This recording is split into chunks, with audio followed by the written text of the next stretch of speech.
Today wraps up a week-long trip to Israel and the United Arab Emirates for Governor Spencer Cox and other state leaders. News specialist Aaron Cox spoke with both religious and business leaders who joined the governor on this trip. And Aaron, this trip created some really important opportunities for our state. I spoke with two in the airport who are on their way back home to Salt Lake City, and they say this trip had three groups and three purposes: business, economic opportunities, and interfaith relationships.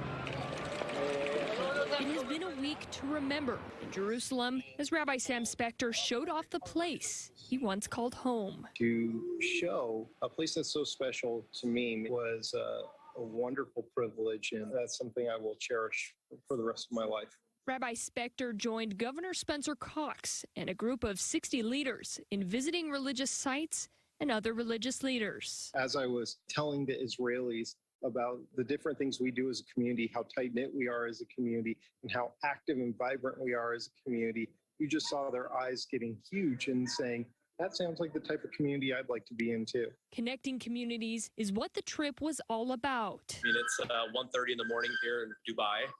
We're about to fly to Salt Lake City. Aaron Starks, the Chief Revenue Officer of Global Business Services, led the business track for this trip. We had a company receive a verbal commitment from one of the largest sovereign wealth funds in this region of the world for $4 million capital commitment. So that's a huge win. Starks says they also networked with the Abu Dhabi National Oil Company, the world's 12th largest oil production company. They started conversations on how to help sulfur and mining operations in Utah. They also met with aerospace and defense organizations. And the purpose of these trips is to accelerate growth for these companies, so we connect them to buyers, partners, investors in both Israel and the UAE. An impactful visit meant to strengthen the community across the world and here in Utah. I think it's important for us to go and get examples from other places, but also to be an example.